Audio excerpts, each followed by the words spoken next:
Hello friends, welcome to Dungeons & Dragonfly, where I adapt various characters for use in D&D. I'm Dragonfly9078, and today I'm building Avatar Korra. So what do we want from this build? Well, as the Avatar, Korra has the ability to bend the four elements, manipulating them however she likes, though most prominently for combat. She also rediscovered the forgotten origin of the Avatar, so we'll need a more direct connection to Rava, the spirit of light and order, than her predecessor Aang had. And as you may have noticed, we're doing something a little bit different today, and building her with the rules from the updated 2024 Player's Handbook. This will actually be the first character I've made with the new rules. Figure the new gen avatar should use the new gen rules.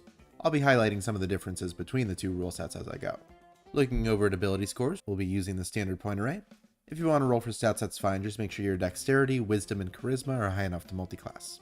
Starting off with a 13 in strength. Korra is athletic and muscular, but we'll get more mileage out of a high dexterity score than a high strength, so we'll put our 15 in dex. Constitution is 12, we can take a hit, but we've also had trouble with poisons in the past. Then we'll dump intelligence. Korra isn't dumb by any means, but she was raised in an isolated compound, so she's perhaps not as familiar with certain things as other folks would be. Also, we just need other things more. Wisdom is a bit low at 10. We do need it, but a big part of Korra's character is her starting off hot-headed and impulsive, then maturing over the course of the show, so we'll start out low and increase our wisdom as we go. And we'll finish off with a 14 in charisma. Korra's got a very big personality. She's outgoing and stubborn, and being the Avatar doesn't hurt your chances with the ladies. Now, despite being bonded with Rava, the Avatar is still fundamentally human. Under the new rules, we don't get boost to our ability scores from our race, or species as they're calling it now. That's been shifted to our background. We do get a free skill and a free origin feat though. So we'll take Religion to be tutored about the spirits, and Tough to get an extra 2 HP per level. Humans also get a free Heroic Inspiration whenever they finish a long rest, which they can use to reroll any die that they roll. Usually Inspiration is awarded at the DM's discretion, so having a free one guaranteed every day is nice. For our background, we were raised in a remote, secluded compound far away from any towns or cities. Under the old rules, I would probably call that an Outlander. With the new ones, we'll go with a Guide. Guides can buff their dexterity, wisdom, or constitution at character creation, getting either +1 to all three, or +2 to one and +1 to another. We'll go with that second option, boosting wisdom to 12 and dexterity to 16. We get proficiency in stealth and survival, but we'll switch out stealth for animal handling to give Naga all the scratches and belly rubs she deserves. Then we get magic initiate for free. That'll give us 2 cantrips and a first level spell from the druid list. We'll go with produce flame for some basic firebending, creating a flame in our hand for 10 minutes with our bonus action. While the flame lasts, we can use our action to throw fire at a target within 60 feet. Dealing 1d8 damage at first level, ramping up as we level, ending up at 4d8 by the end. We'll also take Guidance, which gives a creature we touch +1d4 to checks using a skill of our choice for up to a minute, and Cure Wounds for some healing waterbending. Cure Wounds actually got a pretty decent buff in the new book. Now it heals for 2d8 plus our spellcasting modifier, and increases by another 2d8 for every level we upcast it. Surprising probably nobody, we're going to start off as a monk, getting proficiency with athletics and history. We get unarmored defense, which is unchanged from the old version, making our AC 10 plus our dexterity and wisdom modifiers while we aren't wearing armor or using a shield. Our martial arts, on the other hand, is a little bit different. Our unarmed strikes and monk weapons still use our dexterity instead of our strength, but they start off dealing a d6 of damage rather than a d4. Monk weapons have also been changed to be all simple weapons and any martial weapons with the light property, all of which we have proficiency with. Martial arts also lets us make an unarmed strike with our bonus action unconditionally. Used to be we could only do that after taking the attack action. Finally, under the new rules, if we grapple or shove a creature, instead of making an opposed skill check, the creature makes a dexterity or strength save with a DC based on our strength. With martial arts, we can make that DC based on our dexterity instead, so it's 8 plus our dexterity modifier plus our proficiency bonus. Second level monks get unarmored movement, increasing our speed by 10 feet while we aren't wearing armor or using a shield. And instead of key points, we now call them focus points. There's no real difference in how they work, but our Flurry of Blows, Patient Defense, and Step of the Wind get a buff. Flurry of Blows lets us use a point to make 2 unarmed strikes as a bonus action, whether we've taken the attack action or not. Patient Defense lets us disengage with our bonus action for free, and Step of the Wind lets us dash with our bonus action for free. If we want to be the leaf, however, we can use a point for Patient Defense or Step of the Wind to get a bonus effect. Using one for Patient Defense lets us disengage and dodge with the same bonus action, and using one for Step of the Wind lets us dash and disengage at the same time, along with doubling our jump distance for the turn. Plus, thanks to our uncanny metabolism, we can regain all of our focus points when we roll initiative once per day. And when we do, we heal for an amount equal to a roll of our martial arts die. At third level, we can deflect attacks. Whenever we get hit by an attack that deals bludgeoning, piercing, or slashing damage, like, say, an earth disc or an icicle, we can use our reaction to reduce the damage by 1d10 plus our monk level and dexterity modifier. If we reduce the damage to 0, we can then spend a focus point to redirect the attack, either to a creature within 5 feet of us if it was a melee attack, or at one within 60 feet if it was a ranged attack. That creature makes a dexterity save, taking 2 of our martial arts dice worth of damage on a fail. We'll also become a warrior of the elements, so we can manipulate the elements with the spell Elementalism, a new cantrip that produces minor effects from earth, fire, air, or water in a 5-foot cube. It kind of mixes together the old gust, control flames, shape water, and mold earth cantrips, though it can't produce as dramatic effects as any of them. We're also attuned to the elements. At the start of our turn, we can spend a focus point. For 10 minutes, our reach with our unarmed strikes extends by 10 feet as we lash out with our bending. We can also change our unarmed strikes damage to acid, cold, fire, lightning, or thunder. And if we do, we can push or pull the creature we hit up to 10 feet if they fail a strength save. That could result in a hosing penalty though, so best not to do it in an official match. Speaking of pro bending, we're a pro bender, so we'll pick up the athlete feat to round off our strength to 14 and get a climbing speed.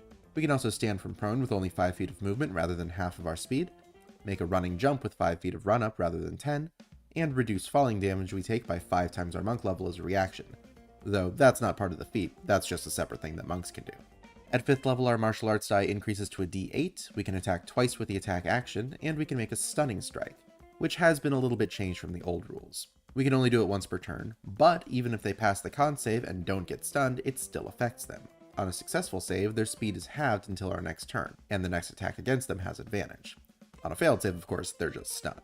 At 6th level, our unarmored movement gives us an additional 5 feet of movement, and our unarmed strikes can deal force damage rather than bludgeoning. Of course, since we're a War of the Elements, we can use our bending to deal energy damage instead of bludgeoning, so that's not the most relevant feature for us, but our bending does get stronger as well with Elemental Burst. As an action, we can spend 2 focus points to create a burst of energy in a 20-foot radius around a point we choose within 120 feet. We pick between acid, cold, fire, lightning, or thunder, then creatures in the area have to make a dex save or take 3 martial arts dice of that kind of damage, half on a success. Of course, we also need to avoid other people's bending, so evasion at 7th level makes it so we take no damage on a successful dex save and only half on a fail, rather than half on a success and full damage on a fail. Then we'll take an ability score improvement at 8th level to bump our wisdom to 14. At 9th level, we can use water bending to run across liquids or air bending to move along walls during our turn without falling, and at 10th, our speed increases by another 5 feet for a total of plus 20 from our unarmored movement. There's also self-restoration, which replaces the old stillness of mind and purity of body features. At the end of each of our turns, we can center ourselves to end an effect of charming or frightening on ourselves, or use our water or metal bending to end an effect of poisoning. We also don't suffer any exhaustion from going without food or water. Then heightened focus upgrades our base focus point abilities.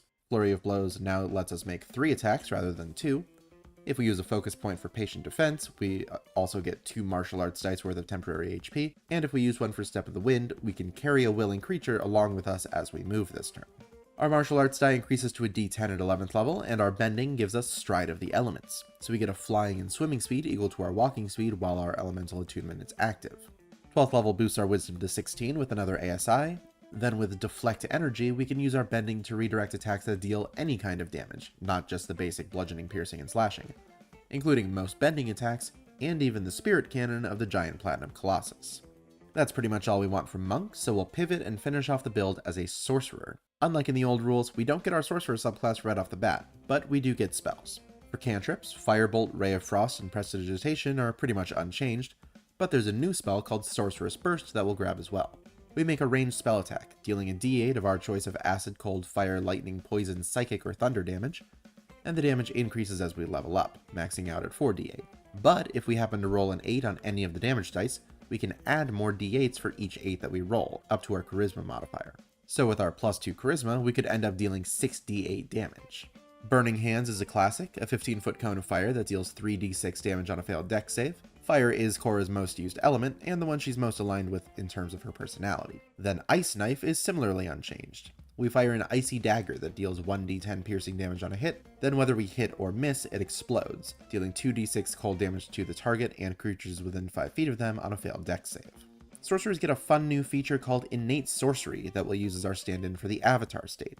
Twice per day, we can transform with our bonus action for 1 minute, giving us advantage on any attack rolls we make for our sorcerer spells, and increasing the save DC of our sorcerer spells by 1.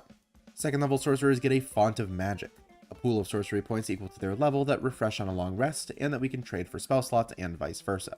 Worth noting, it no longer takes any kind of an action to burn spell slots to get sorcery points, though it does take a bonus action to convert points back into spell slots. Those points are also used to fuel our meta magics, which we get a full level earlier than the old rules. With Heightened Spell, we can spend 2 sorcery points to overpower our target with the sheer force of our bending, giving one target of the spell disadvantage on their save against it. And with Transmuted Spell, we can draw wisdom from all of the bending cultures, adapting their bending styles to different elements. Whenever we cast a spell that deals acid, cold, fire, lightning, poison, or thunder damage, we can spend a sorcery point to switch the damage to another one of those types. So for example, if we cast Thunder Wave, which deals 2d8 thunder damage in a 15-foot cube on a failed con save, along with pushing creatures and objects 10 feet back, which I would probably call an airbending move, we can make it fire or water bending by changing the damage type to fire or cold. We'll also pick up Grease to freeze the floor in a 10-foot square, making it difficult terrain and forcing any creature who enters the area or who was there when it appeared to make a dex save or fall prone. Third level gets us our subclass. Now, since we've got Rava, there's a number of ways we could have gone for this. Celestial Warlock was a very strong contender, maybe a Light Cleric. I was even considering Oath of the Ancients Paladin for a bit. But eventually I landed on the Clockwork Soul Sorcerer, since Rava is the spirit of order as well as light. Appropriate for the avatar, we can restore balance a number of times per day equal to our charisma modifier, using our reaction to cancel out a creature's advantage or disadvantage on a d20 roll as long as they're within 60 feet of us. And being in Clockwork Soul gives us a handful of spells that are always prepared. Aid can boost 3 creatures' max HP by 5 for 8 hours, and Alarm uses our seismic sense to set up a warded area that alerts us when an unauthorized creature enters. We're more interested in Lesser Restoration, to touch a creature as a bonus action to end an effect of blindness, deafness, paralysis, or poisoning, and Protection from Evil and Good to drive out Vatu's corrupting influence with Unalak's spirit bending. We touch a creature and ward it against Celestials, Fiends, Fae, Elementals, Aberrations, and Undead, giving those types disadvantage on attacks against the warded creature, and preventing the creature from being frightened, charmed, or possessed by them. For non-clockwork spells at this level, Hold Person encases a humanoid in rock, paralyzing them if they fail a wisdom save. Then Enhance Ability gives a creature advantage on ability checks using the ability score of our choice, though the new rules do remove the bonus benefits for choosing a physical stat like the old ones did, like reduced fall damage and getting temporary HP. The new version of the spell just grants advantage. We'll take one last ASI to boost one of our stats by 2. I'm personally going to go with Charisma to bring it in line with our 16s in Dexterity and Wisdom, but if you want to boost either of those to 18 instead, those are perfectly serviceable options. Then we'll take Thunderclap as our last cantrip, a blast of air in a 5-foot radius around us that deals 4d6 thunder damage. And Dragon's Breath lets us use our action to blow out a 15-foot cone of acid, cold, fire, lightning, or poison, like a repeatable Burning Hands. And if we really want it to be an airbending blast, we can transmute the spell to deal thunder damage. 5th level sorcerers get Sorceress Restoration. Once per day when we take a short rest, we can regain up to half of our sorcerer level in sorcery points. Then Gust of Wind blows a 60-foot line of wind for up to a minute. Creatures have to pass a strength save to avoid being blown back 15 feet each turn, and they spend double the normal amount of movement to move against the wind. And of course, now that we've got 3rd level spells, we get Fireball, a 20-foot radius burst of fire that deals 8d6 damage on a failed dex save. 6th level Clockwork Soul sorcerers get Bastion of Law. As an action, we can spend between 1 and 5 sorcery points to protect ourself or a creature within 30 feet. The creature we protect gets a shield of d8s equal to the number of sorcery points we spent, and when they take damage, they can expend any number of those and reduce the damage by the total roll. Our capstone is the 7th level of sorcerer for 4th level spells. First, Wall of Fire creates either a 60-foot long, 20-foot high wall, or a ringed wall 20 feet across and 20 feet high. Any creatures in the area when the wall appears have to make a dex save or take 5d8 fire damage, and one side of the wall radiates heat, dealing that same damage to any creatures who end their turn within 10 feet of it. Then Ice Storm pounds a 20-foot radius, 40-foot high cylinder with hail, dealing 2d10 bludgeoning and 4d6 cold damage to creatures in the area who fail a dexterity save, half that on a success. Whether they pass a save or not, the entire area then counts as difficult terrain until the end of our next turn. And finally, with Sorcery Incarnate, our avatar state gets stronger. While our innate sorcery is active, we can use 2 meta magics on any given spell, not just 1. And if we don't have any uses of innate sorcery left, we can spend 2 sorcery points to activate it anyway.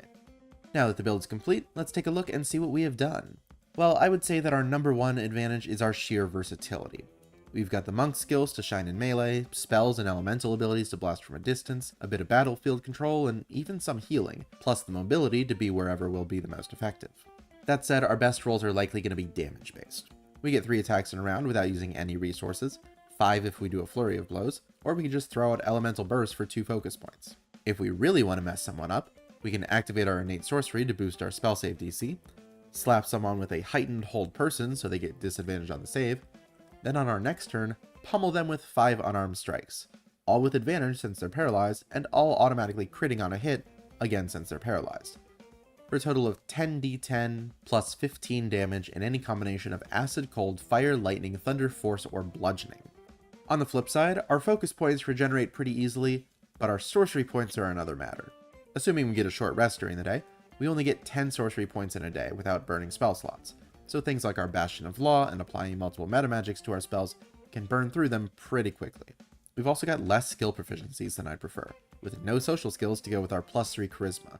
Not really what you want from someone with such great influence in the world.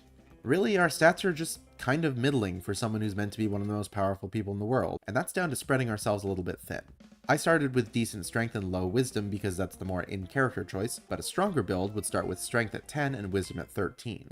Switch the boost from athlete from strength to dexterity, then take one of the ASIs that gave +2 wisdom and split it to give +1 wisdom and +1 dex. That ends with 18s in both of those and 16 in charisma, which I think is a much more effective point spread for what our abilities actually are.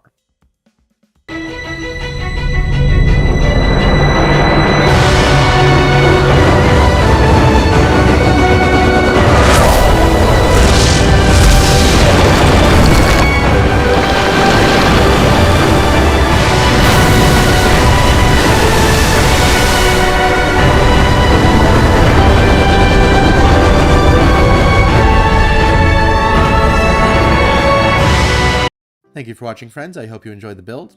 No poll this week. The next video will be my 4th anniversary video, so look forward to that. And hey, let me know what you think of the new 2024 rules. If you have any other feedback or suggestions for characters you'd like to see me build, please leave them in the comments below and they could show up in a future poll. Leave a like or subscribe if you want to see more. Thanks again for watching. I will see y'all later.